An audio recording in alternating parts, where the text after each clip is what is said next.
Bien, pues muy bienvenidos a todos. Eh, Bonito el evangelio que nos toca este domingo. Se nos pone un poco más complicado cuando siempre termina el año. Nos tocan evangelios que se llaman evangelios más apocalípticos y a veces son medios crípticos para nosotros. Así que vamos a intentar poder como profundizar en lo que significa el evangelio que nos toca el penúltimo domingo del año litúrgico. Eh, Vamos a leer el Evangelio un poco más adelante. Voy a partir esta vez explicándoles brevemente el contexto en el que se da este Evangelio. Nosotros sabemos que Marcos escribe el Evangelio para la comunidad de los romanos. Y Marcos lo escribe en torno al año 68. En verdad pareciera que son varios años que toma escribir este Evangelio. Seguramente parte del Evangelio, por ejemplo este capítulo que leemos ahora, que es el 13, lo habría escrito después del año 70, que fue la destrucción del templo de la ciudad de Jerusalén por parte de los romanos. San Marcos escribe el Evangelio para los cristianos que viven en Roma. Ese es el contexto. Y sabemos que del año 64 al año 68 fue la persecución de Nerón. Murieron muchos cristianos. Ahí muere, por ejemplo, murió Pedro y murió Pablo también. Tengo acá alguna imagen del martirio de San Pedro, pintada más por Caravaggio, que por qué cosa más linda, impresionante. Se produjo, bueno, muchas cosas en la comunidad cristiana. Bueno, por lo pronto, junto con morir muchos mártires, ahora habido muchos cristianos que también denunciaron a sus hermanos, eh, las comunidades se dividieron. Eso trae, la persecución trae un montón de consecuencias y de efectos, por decirlo así, secundarios en torno a todo este tema de la persecución. No fue siempre que hubo persecuciones, pero la de Nerón va a ser una de las persecuciones importantes que se da a los cristianos. Sabemos que el año 70 también se va a producir en la destrucción de Jerusalén. Aquí les puse una imagen, dos imágenes. La de arriba es del arco de Tito, cuando los romanos sacan de trofeo lo que robaron del templo, ¿cierto? La destrucción del templo.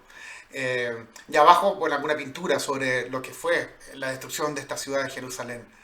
Fue el año 70 y sin duda que junto a esto se suma toda la incerteza por la muerte del emperador Nerón.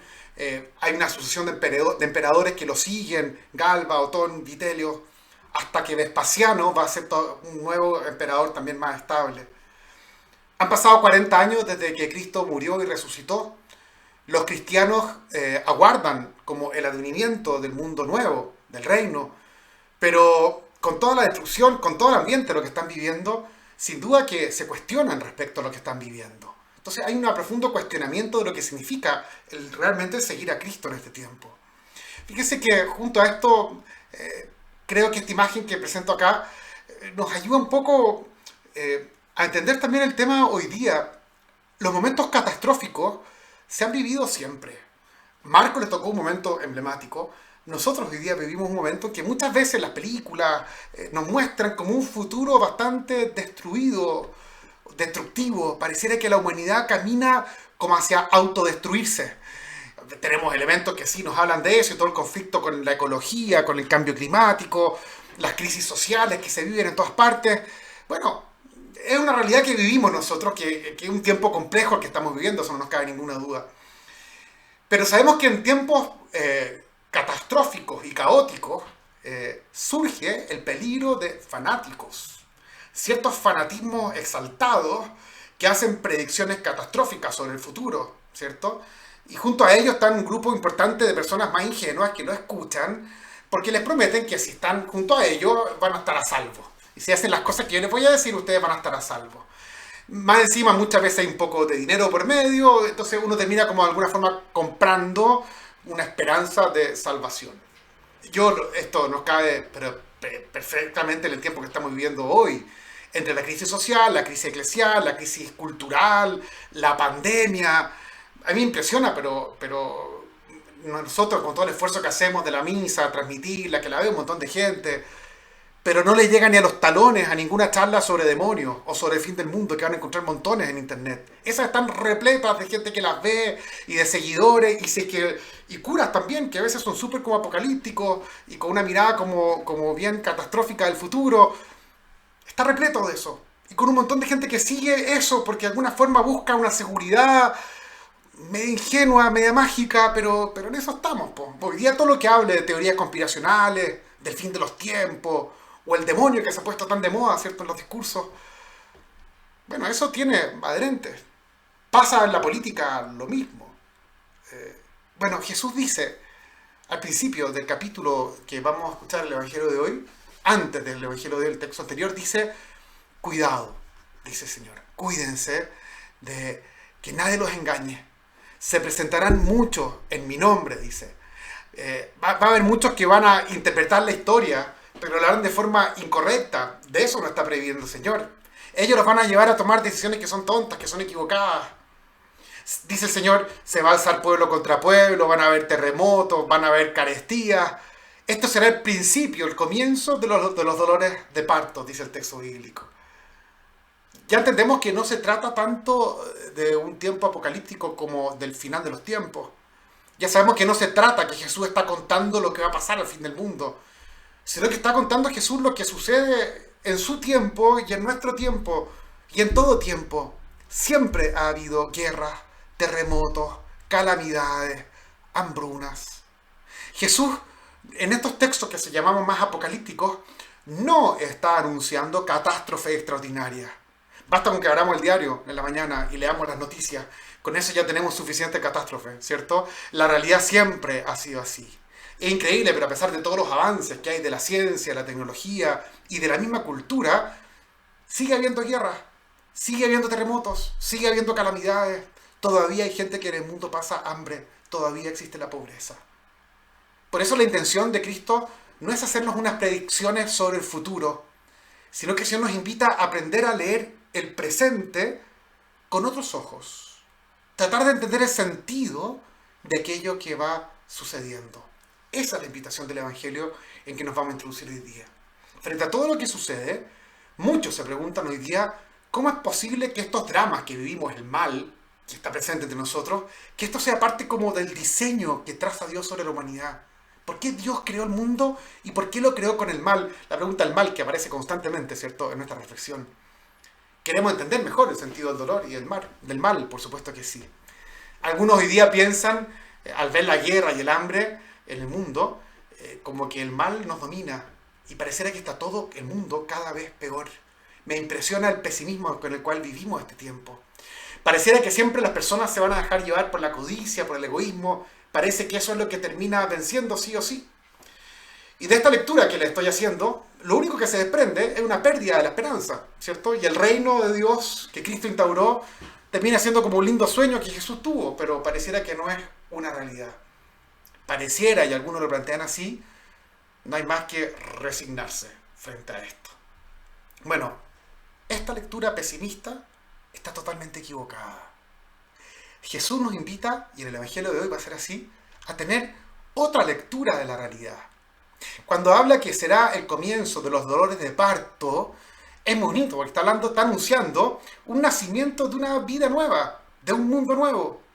Y para que nazca el mundo nuevo, tiene que morir ese mundo antiguo. Un mundo antiguo al cual a lo mejor estamos acostumbrados y no nos damos cuenta, pero cuando entramos en la realidad de Cristo, nos damos cuenta que ese mundo se va destruyendo, que ese mundo no da para más.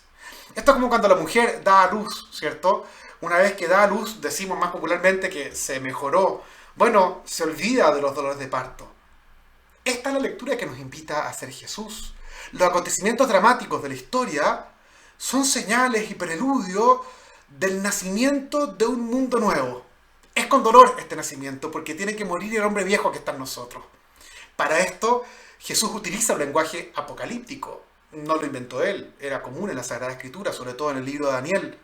Significa apocalipsis, revelación, quitar el velo. El Señor nos invita a quitarnos a través de ciertos símbolos el velo para poder entender realmente lo que pasa. Esa es la invitación para que entremos en el Evangelio de este domingo. Fíjense, dice así el texto Marcos 13.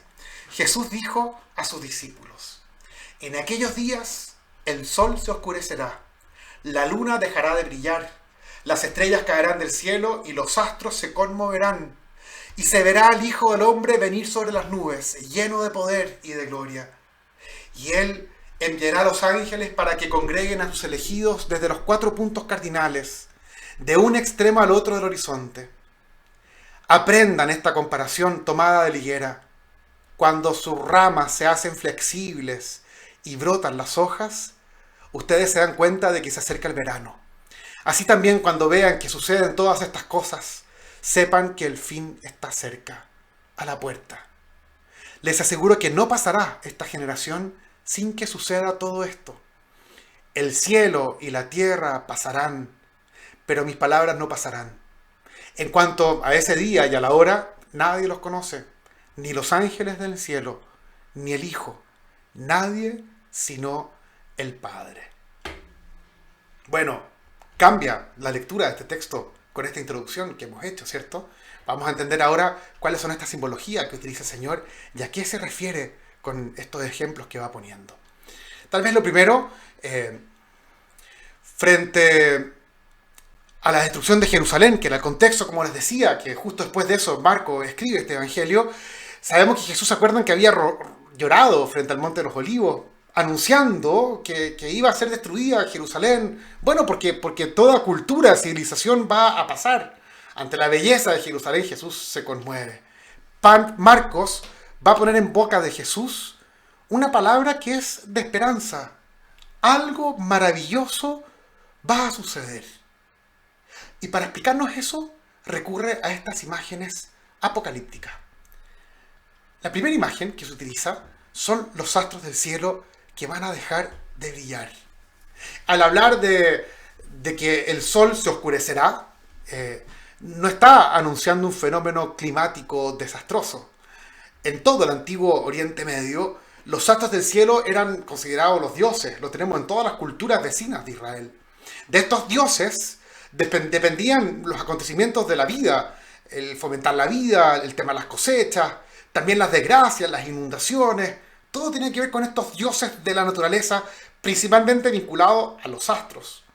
A estas divinidades se le ofrecían ofrendas y sacrificios para aplacar su ira y para pedir su intercesión. El sol era adorado como un dios en todas estas culturas.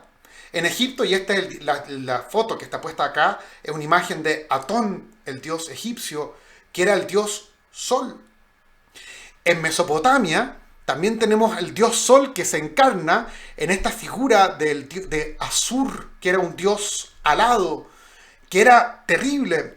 El más terrible de todos los dioses del Medio Oriente era este dios Asur, el más violento, cuya ira en el fondo había que aplacar con estas ofrendas. Igual cosa pasa con la luna. Dice Jesús que la luna no irradiará su luz. Bueno, la luna era otra divinidad. El dios Sin en Mesopotamia era adorado en todo el Medio Oriente y era la luna. O las estrellas que caen del cielo, que se refiere a la diosa Ishtar, que era la estrella de 12 puntas.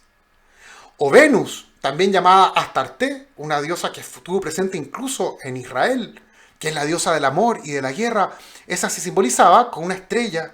Entonces, estas imágenes apocalípticas referidas a los dioses de los pueblos vecinos, que son todos pueblos poderosos, violentos, que han sometido a Israel, ya Isaías lo anunció en capítulo 3 y capítulo 34, que se dice Isaías que las estrellas del cielo dejarán de dar luz, el sol se va a oscurecer y la luna también. Lo que está hablando es que el poder de todos esos pueblos vecinos se va a acabar. Fíjense que se entiende un poco más adelante con mayor razón todavía.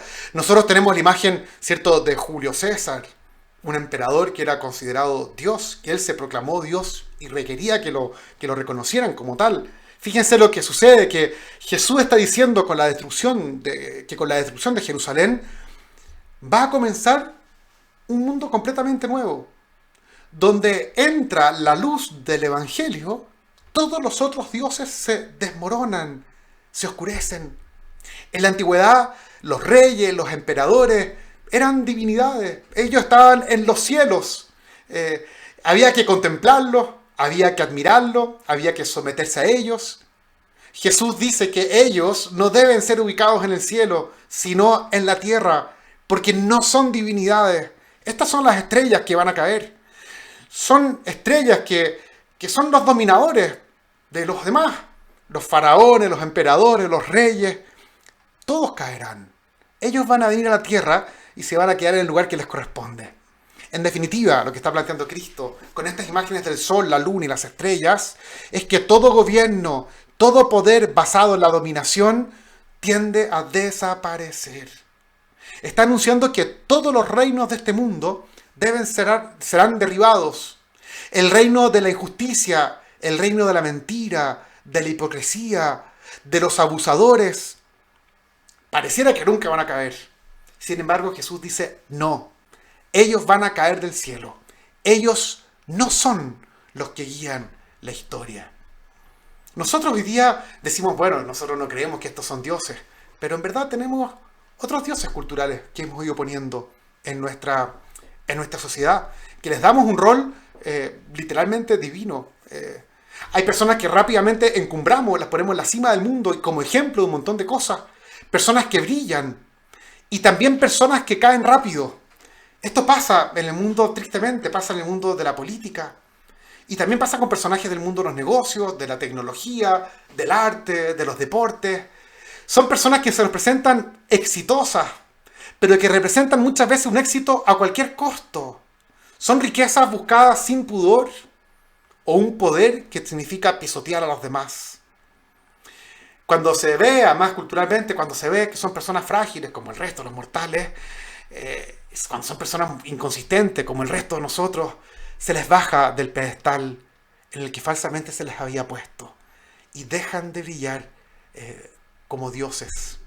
Eso es la historia hoy día. Estas son nuestras estrellas contra las cuales de alguna forma también nos previene el Señor.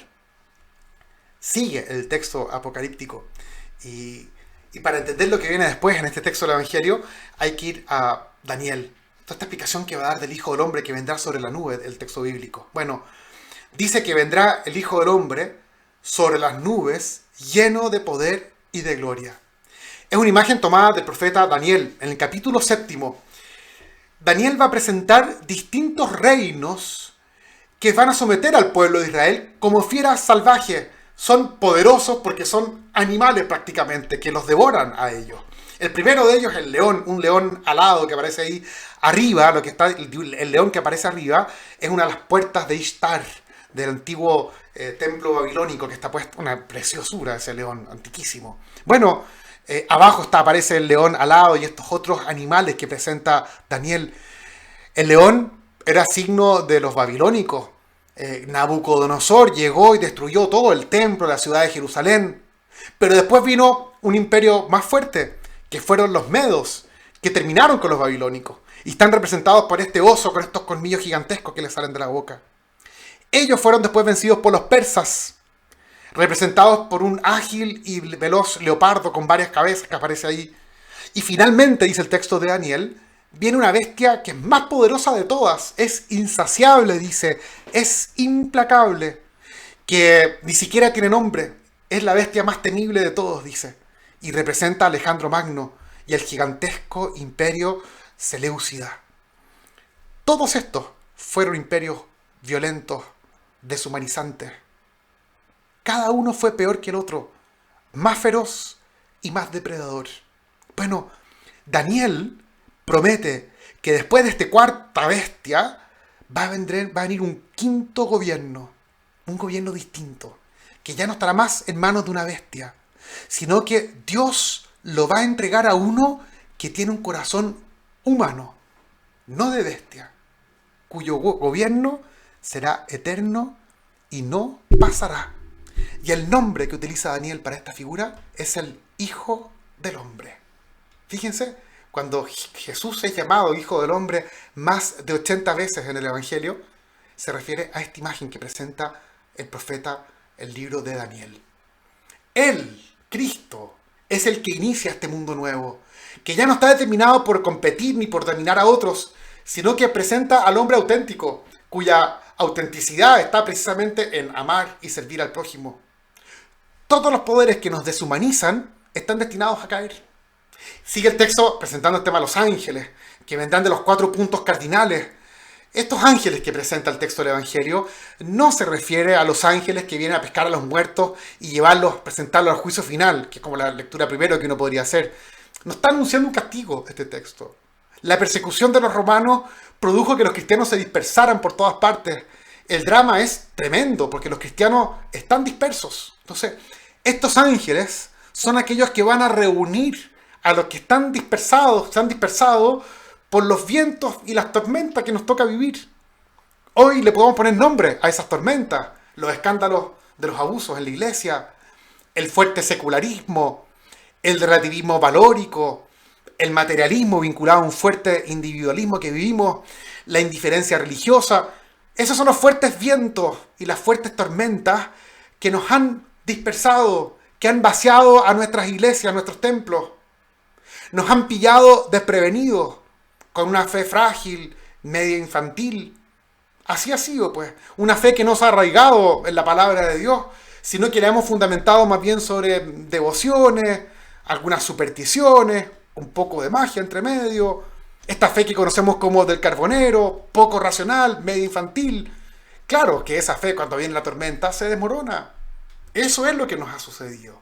Esta fe resistió por un tiempo, pero cuando el viento del mundo se puso fuerte, el viento terminó dispersándonos. Muchos son los que hoy día, como verdaderos ángeles, comprometen su vida para reunir a los hermanos dispersos.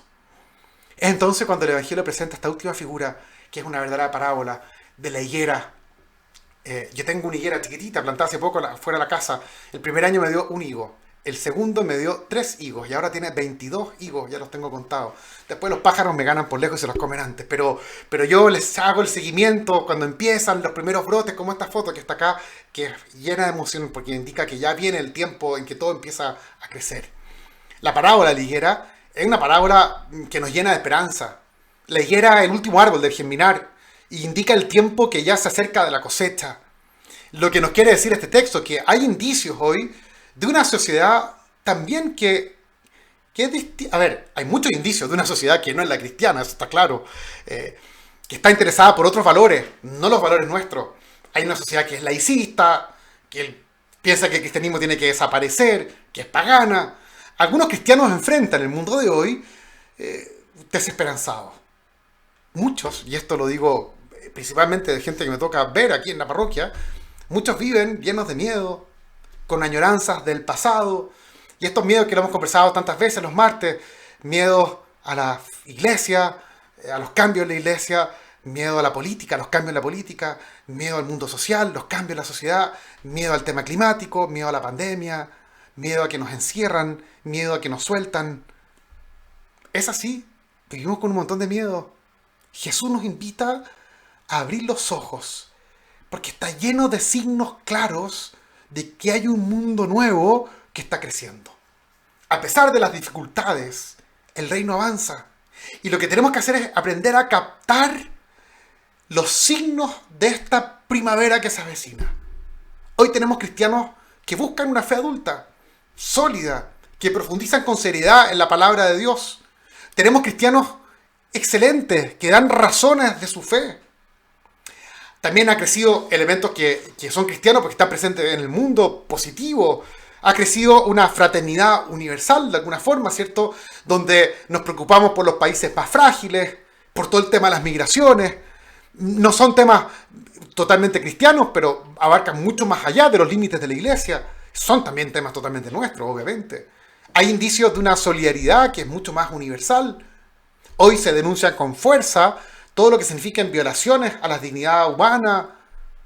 Hay un nuevo cuidado por la creación que es muy positivo, y ahí el Papa Francisco con Laudato Si lleva la delantera en esto, pero el mundo entero está metido en esto. Hoy día se rechaza el racismo, se rechaza la esclavitud, la discriminación, se busca el diálogo. Se busca el diálogo entre las religiones más que antes. Se busca el diálogo entre las culturas más que antes. Todos estos son signos positivos. Son signos del reino instaurado por Cristo. Son signos de un mundo que humaniza, no que destruye. Y de esto debemos alegrarnos.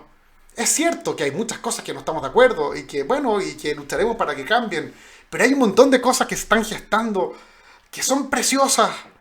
Que el miedo no nos impida ver la belleza del tiempo presente. Que el miedo al futuro, sobre todo, no nos haga evitar o no nos haga perdernos el presente. que está lleno de signos preciosos. No nos dejemos engañar por los discursos pesimistas. No nos dejemos seducir por esas estrellas que nos representa el mundo, que son estrellas que están destinadas a caer. Son estrellas fugaces. No es esa la forma de vida que queremos seguir nosotros. Jesús insiste en que el viejo mundo está destinado a desaparecer. No apostemos por esos valores, sino que apostemos por el reino de Dios. Porque a este proyecto de Dios pertenece todo el futuro, que está por construirse, pero que ya está presente y germinando entre nosotros. Un lindo evangelio el que nos acompañará este domingo.